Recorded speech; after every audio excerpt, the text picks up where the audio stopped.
এই ଗାଁର ନାଁ ଚିତ୍ରଗିରି। ଯେମିତି ଏଇ ଗାଁର ନାଁ ସେମିତି ହିଁ ଏଇ ଗାଁର ବିଚିତ୍ର ଆଚାର ବିଚାର। ଏଇ ଗାଁର ପୁରୁଷମାନେ ଯେ ପର୍ଯ୍ୟନ୍ତ ଘରେ ଥାନ୍ତି ସେ ପର୍ଯ୍ୟନ୍ତ ସାଧାରଣ ଥାନ୍ତି, କିନ୍ତୁ ଯେତେବେଳେ ବାହାରକୁ ଯାଉଥିଲେ ସେତେବେଳେ ସେମାନେ ସ୍ତ୍ରୀ ଲୋକଙ୍କ ଭଳି ହାତରେ ଚୁଡ଼ି, ବେଣୀରେ ଗଜରାମାଳ, ବଡ଼ ଟିକିଲି ଆଉ ବ୍ଲାଉଜ ପିନ୍ଧିକି ହିଁ ଯାଉଥିଲେ। ଗାଁ ଦାଣ୍ଡରେ ନିଶ ଥିବା ରାଜୁ ଜୁଗୁଆଳି କରୁଥିଲା। ଯଦି ବାହାରୁ କୌଣସି ପୁରୁଷ ସେ ଗାଁ ଭିତରକୁ ଆସିବାକୁ ଚାହୁଁଥିଲା ତ ହାତରେ ଚୁଡ଼ି, ବେଣୀରେ ଗଜରା ଆଉ ମୁଣ୍ଡରେ ଟିକିଲି ଆଉ ବ୍ଲାଉଜ ପିନ୍ଧିଥିଲେ ହିଁ ସେ ଗାଁର ସୀମା ପାରି ହେବାକୁ ଦେଉଥିଲା, ନହେଲେ ଗାଁ ଭିତରକୁ ପ୍ରବେଶ କରିବାକୁ ଦେଉନଥିଲା। କିନ୍ତୁ ଛୁଆ ଆଉ ସ୍ତ୍ରୀ ଲୋକଙ୍କ ପାଇଁ ଏମିତି କୌଣସି ଆଚାର ବିଚାର ନଥିଲା। ସେମାନେ ନିଜ ଇଚ୍ଛା ଅନୁସାରେ ରହିପାରୁଥିଲେ। କେବଳ ପୁରୁଷମାନଙ୍କ ପାଇଁ ଏସବୁ ପ୍ରଥା ରହିଥିଲା। ପୁରୁଷମାନଙ୍କୁ ଏମିତି ମହିଳାଙ୍କ ଭଳି ବେଶଭୂଷା ପିନ୍ଧିକି ବୁଲୁଥିବାର ଦେଖି ପାଖ ଗାଁର ଲୋକମାନେ ଥଟ୍ଟା କରୁଥିଲେ।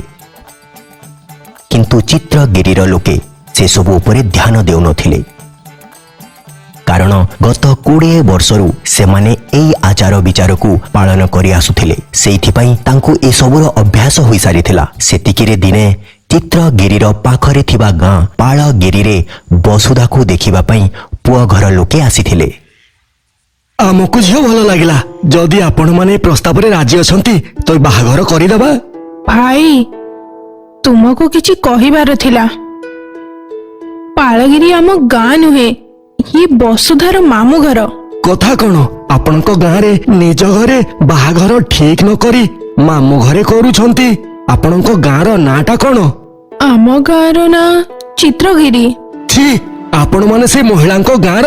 ଅଜୟ ଆଉ ବସୁଧା ପରସ୍ପରକୁ ଭଲ ପାଆନ୍ତି, ସେଥିପାଇଁ ପରିବାର ବିଷୟରେ କିଛି ନ ଜାଣି ବାହାଘର ପାଇଁ ରାଜି ହେଇଗଲି। ଚିତ୍ରଗିରିର ଝିଅ ସହିତ ବାହାଘର ହେଇଛି ଏ କଥା ଯଦି ଗାଁ ଲୋକେ ଜାଣିଯାଆନ୍ତି ତ ସମ୍ମାନ ହାନି ହେଇଯିବ। ଏମିତି କହି ରାଗରେ ଅଜୟକୁ ନେଇ ଚାଲିଗଲେ। ଇଏ କଣ ବାପା, ଗାଁ ଭଲ ଲାଗିଲାନି ବୋଲି ମନା କରିଦେଲ? ବିଚିତ୍ର କଥା। ଆରେ ଏ ମୂର୍ଖ, ତତେ କେହି ଝିଅ ମିଳିଲେନି କି ବାହା ହେବା ପାଇଁ? ସେ ମହିଳାମାନଙ୍କ ଗାଁକୁ ଯାଇ ତୁ ବି ସେମାନଙ୍କ ଭଳି ଫୁଲ, ଟିକିଲି ଆଉ ଗଜରା ପିନ୍ଧିକି ବୁଲିବୁ? ମୁଁ ବଞ୍ଚିଥିବା ଯାଏ ଏ ଗାଁର ଝିଅ ସହିତ ତୋ ବାହାଘର ହେବାକୁ ଦେବିନି। ତା ବାପା କହିଥିବା ସବୁ କଥାକୁ ଅଜୟ ବସୁଧାକୁ ଜଣେଇଦେଲା। ୟା ମାନେ ଏବେ ଆମର ବାହାଘର ହେବନି ଅଜୟ? ହବ, କିନ୍ତୁ କଥା କଣ କି ତୋ ଗାଁର ନାଁ କହିଲା ମାତ୍ରେ ହିଁ ବାପା ରାଗି ଯାଉଛନ୍ତି କାହିଁକି? ପ୍ରଥମେ ତାର କାରଣ ଜାଣିବାକୁ ପଡିବ। ତୁମ ଗାଁ କାହିଁକି ମହିଳାଙ୍କ ଗାଁ କୁହାଯାଏ? କି ଜାଣି ଅଜୟ, ମୁଁ ଯେତେବେଳେ ଛୋଟ ଥିଲି ସେବେଠୁ ମୋ ମାମୁଁ ଘରେ ରହି ବଡ ହେଇଛି। ମତେ ଦେଖିବା ପାଇଁ ମା ବାପା ପ୍ରତି ସପ୍ତାହରେ ଆସୁଥିଲେ। ତୁମ ଗାଁ ବିଷୟରେ ଚାଲ ତୁମ ମାଙ୍କୁ ପଚାରିବା। ମା ଆଉ ଅନ୍ୟ ସମସ୍ତେ କାଲି ହିଁ ଆମ ଗାଁକୁ ଚାଲି ଯାଇଛନ୍ତି। ଠିକ ଅଛି, ତାହେଲେ ମୁଁ ନିଜେ ଚିତ୍ରଗିରି ଯାଇ ତୁମ ଗାଁକୁ ମହିଳାଙ୍କ ଗାଁ କାହିଁକି କୁହନ୍ତି ତା ବିଷୟରେ ଜାଣିକି ଆସିବି। ଏମିତି ଭାବରେ ଅଜୟ ଚିତ୍ରଗିରିରେ ପହଞ୍ଚିଲା। ସୀମାରେ ନିଶ ଥିବା ରାଜୁ ତାକୁ ଅଟକେଇ ଦେଲା ଆଉ କାହା ଘରକୁ ଯାଉଛୁ ବୋଲି ପଚାରିଲା। ତାପରେ ଅଜୟକୁ ଚୁଡ଼ି, ଟିକିଲି, ଫୁଲ ଆଉ ବ୍ଲାଉଜ ଦେଲା। ବାଳକ, ତୁ ୟାକୁ ପିନ୍ଧିଲା ପରେ ମୁଁ ତତେ ଭିତରକୁ ଯିବାର ଅନୁମତି ଦେବି, ଯଦି ନା ତ ଫେରିଯା ଏଠୁ। ମୁଁ ପୁରୁଷ ହେଇ ମହିଳାଙ୍କ ଭଳି ଚୁଡ଼ି, ଫୁଲ କାହିଁକି ପିନ୍ଧିବି? ତୁମେ ପାଗଳ ନା କଣ? ମୁଁ ପାଗଳ ନୁହେଁ ବାଳକ, ଏଇଟା ଆମ ଗାଁର ପ୍ରଥା, ନହେଲେ ପିଶାଚିନୀ ତତେ ମାରିଦବ। ନିଶ ଥିବା ରାଜୁ ଅଜୟକୁ ଟିକିଲି, ଫୁଲ କିମ୍ବା ବ୍ଲାଉଜ ନ ପିନ୍ଧିଲାରୁ ଗାଁକୁ ପଶିବାକୁ ଅନୁମତି ଦେଲାନି। ଝିଅଙ୍କ ଭଳି କପଡ଼ା ପିନ୍ଧିବା ତାକୁ ଭଲ ଲାଗୁନଥିଲା। ସେଇଥିପାଇଁ ଅଜୟ ନିଶ ଥିବା ରାଜୁକୁ ଠକି ଦେଇ ପଛପଟ ରାସ୍ତାରୁ ଗାଁ ଭିତରେ ପ୍ରବେଶ କରିଗଲା।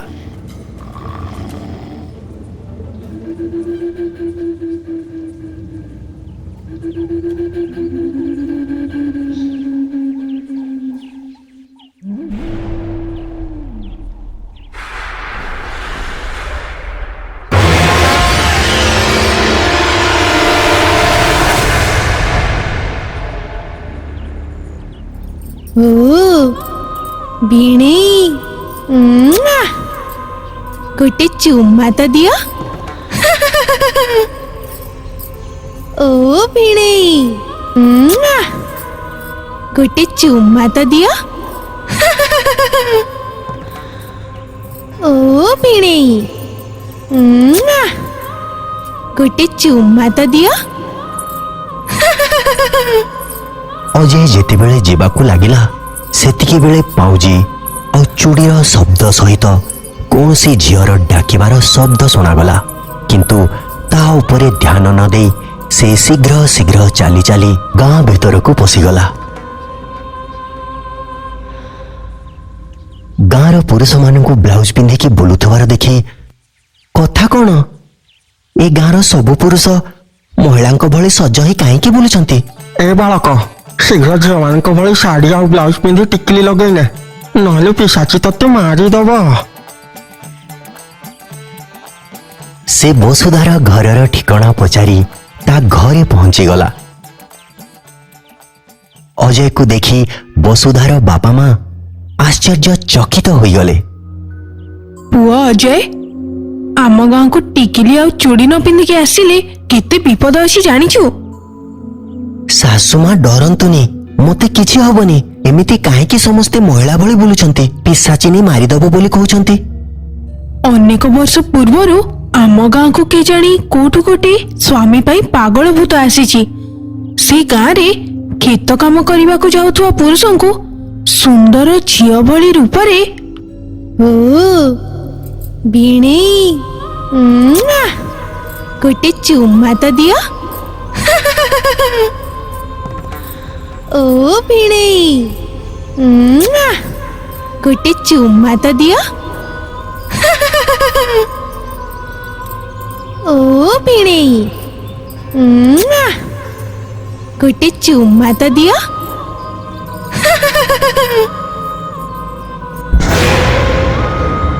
एमिति भावे से पुरुषों को कामिनी बेशरे प्रेम रे 3 थर डाके पछकू बुलिकी देखिले किंबा न देखिले मध्य पछरु आसिकी कांध उपरे बसी जाए।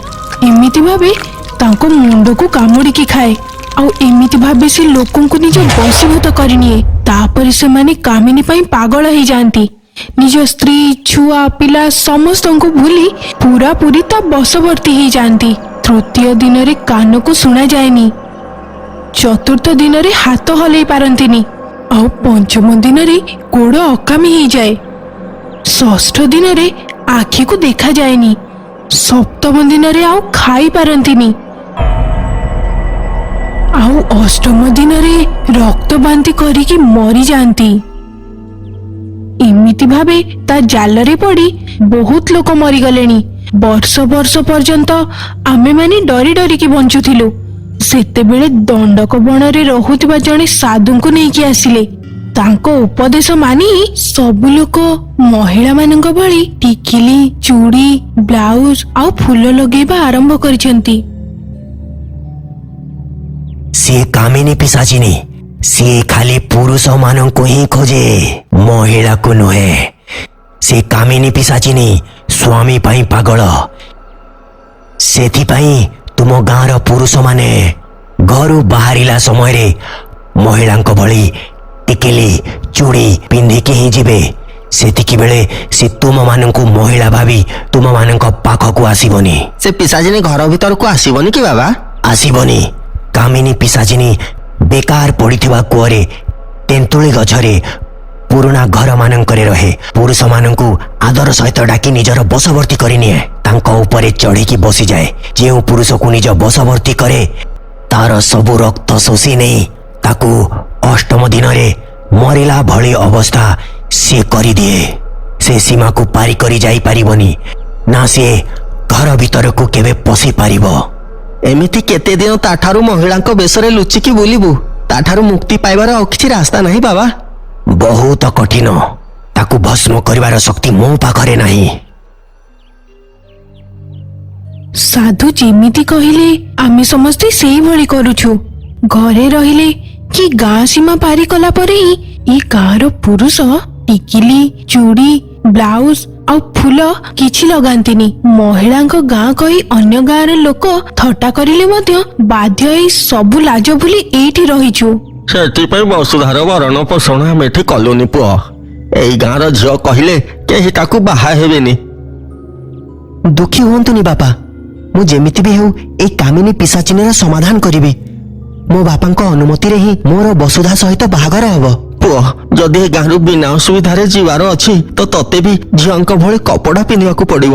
କ୍ଷମା କରିବେ ବାପା, କିନ୍ତୁ ପିଶାଚିନୀ ଭୟରେ ମୁଁ ମହିଳାଙ୍କ ବେଶ ନେଇପାରିବିନି। ଠିକ ଅଛି ତାହେଲେ, କିନ୍ତୁ ମୁଁ ଯେମିତି କହୁଛି ସେମିତି କର। ବସୁଧାର ବାପା ମହିଳାଙ୍କ ବେଶ ଧରି ଅଜୟକୁ ନିଜ ସହିତ ଛାଡ଼ିବାକୁ ନେଇ ଯାଉଥିଲେ। ପୁଅ, ସେ ପିଶାଚିନୀ ଯେତେ ପ୍ରେମରେ ଡାକିଲେ ମଧ୍ୟ କି ମୋ ହାତ ଛାଡ଼ିବାକୁ କହିଲେ ମଧ୍ୟ ଜମା ବି ମୋ ହାତ ଛାଡ଼ିବୁନି। ଯଦି ଛାଡ଼ିଦେବୁ ତ ସେ ତତେ ନିଜ ବଶବର୍ତ୍ତୀ କରିନେବ। ଠିକ ଅଛି, କିନ୍ତୁ ତୁମ ହାତ ଧରିଥିଲେ ସେ ପିଶାଚିନୀ କିଛି କରିପାରିବନି କି? ହଁ ହଁ, ସେ ମୋତେ ତୋର ସ୍ତ୍ରୀ ଭାବିବ। ସ୍ତ୍ରୀ ହାତ ଧରିକି ରହିଲେ ସେ ପିଶାଚିନୀ ପୁରୁଷକୁ ନିଜ ବଶବର୍ତ୍ତୀ କରିପାରେନି। ଠିକ ଅଛି, ମୁଁ ବୁଝିଗଲି। ଓ ଭିଣେଇ, ଗୋଟେ ଚୁମା ତ ଦିଅ। ଓ ଭିଣେଇ, ଗୋଟେ ଚୁମା ତ ଦିଅ। ଓ ଭିଣେଇ, ଗୋଟେ ଚୁମା ତ ଦିଅ। ନିଜ ସ୍ତ୍ରୀର ହାତ ଛାଡ଼ି ମୋ ସହ ଆସିଯାଅ ଭିଣେଇ। ମୋ ପାଖରେ 1000 ଏକର ଜମି ଅଛି, 7 ମହଲାର କୋଠା ଘର ଅଛି, 2ଟା ବଡ଼ ବଡ଼ ହାଣ୍ଡିରେ ସୁନା ଅଛି। ବରା ଖୁଏଇବି, ବର୍ଫି ଖୁଏଇବି। ଆସ ଭିଣେଇ। ତୁମ ସ୍ତ୍ରୀ ସୁନ୍ଦର ନାହିଁ? ୟାକ୍, ମୁଁ ଅପ୍ସରୀ ଭଳି ଦେଖାଯାଏ ଭିଣେଇ। ପିଶାଚିନୀ ଏତେ ସବୁ କହିଲା ପରେ ମଧ୍ୟ ଅଜୟ ନିଜ ଶ୍ୱଶୁରଙ୍କ ହାତ ଛାଡ଼ିଲାନି। ଆଉ ଯେମିତି ବି ହଉ ଗାଁର ସୀମା ପାରି କରି ଜଙ୍ଗଲରେ ସାଧୁଙ୍କ ପାଖରେ ପହଞ୍ଚିଲା। ସେ ପର୍ଯ୍ୟନ୍ତ ପୁରା ଅନ୍ଧାର ହୋଇସାରିଥିଲା।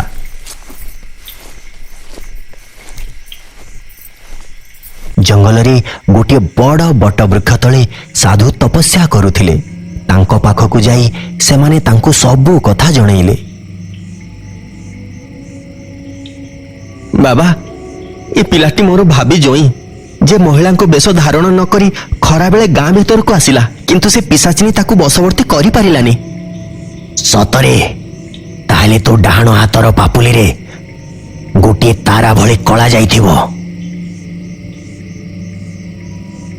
ତୁ କାମିନୀ ମୁହୂର୍ତ୍ତରେ ଜନ୍ମ ନେଇଛୁ, ସେଥିପାଇଁ ତୋ ହାତରେ ସେ ତିଳ ଅଛି। ଏମିତି ତିଳ ଥିବା ବ୍ୟକ୍ତିଙ୍କୁ କାମିନୀ ବଶବର୍ତ୍ତୀ କରିପାରେନି। ତାହେଲେ ମୁଁ ବିନା କୌଣସି ଅସୁବିଧାରେ ଏଇ ଚିତ୍ରଗିରିରେ ମହିଳାଙ୍କ ବେଶନ ଧରି ବୁଲି ପାରିବି? ବୁଲି ପାରିବୁ, କିନ୍ତୁ ଖାଲି ଦିନ ବେଳା। ରାତ୍ରି ହେଲା ମାତ୍ରେ ପିଶାଚିନୀର ଶକ୍ତି ବଢିଯାଏ, ଯାହାଦ୍ୱାରା ସେ ତତେ ନିଜ ବଶବର୍ତ୍ତୀ କରିନେବ। କିନ୍ତୁ କେମିତି ବାବା? କଣ ଆମେ ସେ ପିଶାଚିନୀର କିଛି କରିପାରିବାନି? ଚିତ୍ରଗିରିରେ ବୁଲୁଥିବା ସେ ସ୍ୱାମୀ ପାଇଁ ପାଗଳ ପିଶାଚିନୀ ଠାରୁ ମୁକ୍ତି ପାଇ ଏ ବସୁଧା ସହିତ କେମିତି ବାହା ହେବେ? ତାହେଲେ ମୁଁ ଯେମିତି କହୁଛି ସେମିତି କର।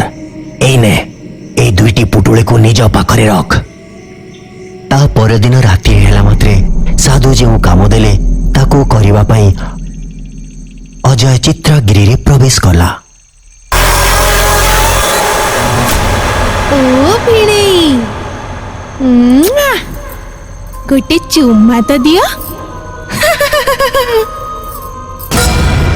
ଓ ଭିଣେଇ, ଗୋଟେ ଚୁମା ତ ଦିଅ।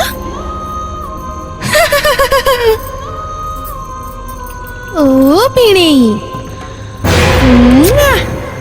ଗୋଟେ ଚୁମା ତ ଦିଅ।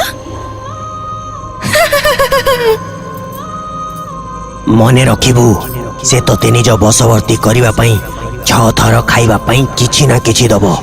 ମନା କରିଦେବୁ, ଆଉ ଦରକାର ନାହିଁ କହିଦେବୁ। ତାକୁ କିଛି କାମ କହି ଯେମିତି ବି ସମୟକୁ ବିତେଇବା ପାଇଁ କଥାରେ ବୁଲେଇ ସକାଳ ହେବା ପୂର୍ବରୁ ସୀମା ପାରି କରିନେବୁ। ଓ ଭିଣେଇ, ବରା ଖାଇବ? ନା କହିବୁନି, ଆଉ ହଁ ବି କହିବୁନି। ତା ହାତରୁ କିଛି ବି ଖାଇବୁନି। ମୁଡକୁ ବନାଅ, ଖାଇବି। ପିଶାଚିନୀ ତିଆରି କରିଥିବା ଖାଦ୍ୟ ପଦାର୍ଥ ଗୁଡ଼ିକୁ ଖାଇବାର ବାହାନା କରି ସେ ଜିନିଷ ଗୁଡ଼ିକୁ ପଛ ଆଡ଼କୁ ଫିଙ୍ଗି ଦେଉଥିଲା। ଯାହାଦ୍ୱାରା ପିଶାଚିନୀ ତାକୁ ଦେଖି ନ ପାରୁ। ଖେଚେଡି ଖାଇବ ଭିଣେଇ? ମତେ ମାଛ ବହୁତ ଭଲ ଲାଗେ, ମାଛ ବନାଅ। ଏମିତି ଭାବରେ ପିଶାଚିନୀର ସମୟ ନଷ୍ଟ କରି ସୂର୍ଯ୍ୟୋଦୟ ହେଲା ମାତ୍ରେ ହିଁ ଥରକରେ ତା ହାତକୁ ଧରିନେଲା।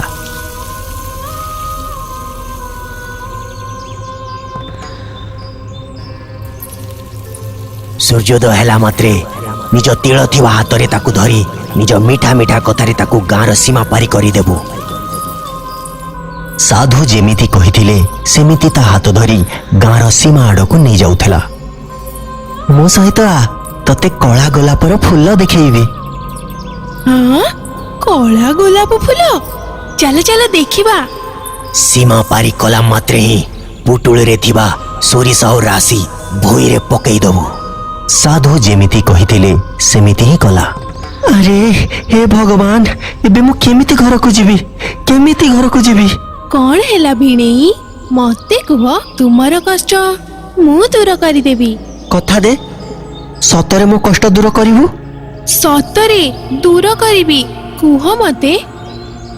24, 98, 199 ରାଶିର ଦାନା, 34, 80, 128 ସୋରିଷ ଦାନା ତଳେ ପଡ଼ିଯାଇଛି।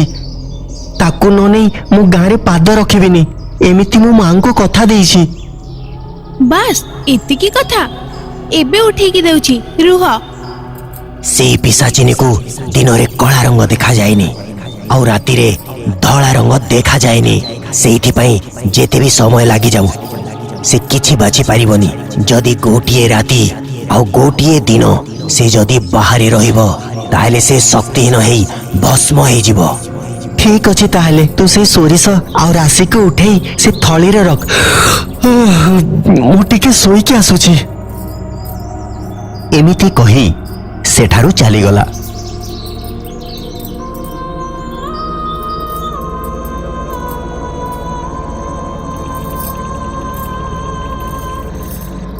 ତା ପରଦିନ ସକାଳେ ସମସ୍ତେ ଦେଖିଲେ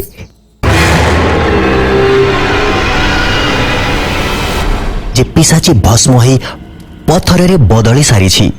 ଅନ୍ୟପଟେ ଲୋକମାନେ ଅଜୟର ସାହସର ବହୁତ ପ୍ରଶଂସା କଲେ। ଏବେ ଗାଁରେ ସମସ୍ତେ ମହିଳା ବେଶକୁ ତ୍ୟାଗ କରି ଆରାମରେ ବୁଲୁଥିଲେ। ଚିତ୍ରଗିରିର ପୂର୍ବତନ ବୈଭବ ପୁଣି ଫେରି ଆସିଥିଲା। ପୁରୁଷ ନିଜ ନିଶକୁ ମୋଡ଼ି ବୁଲିବାକୁ ଲାଗିଲେ। ଆଉ ଅଜୟର ବାପା ବାହାଘର ପାଇଁ ରାଜି ହେଇଗଲେ। ସେଇଥିପାଇଁ ଅଜୟ ଆଉ ବସୁଧାର ବାହାଘର ବହୁତ ଧୁମଧାମରେ ହେଲା।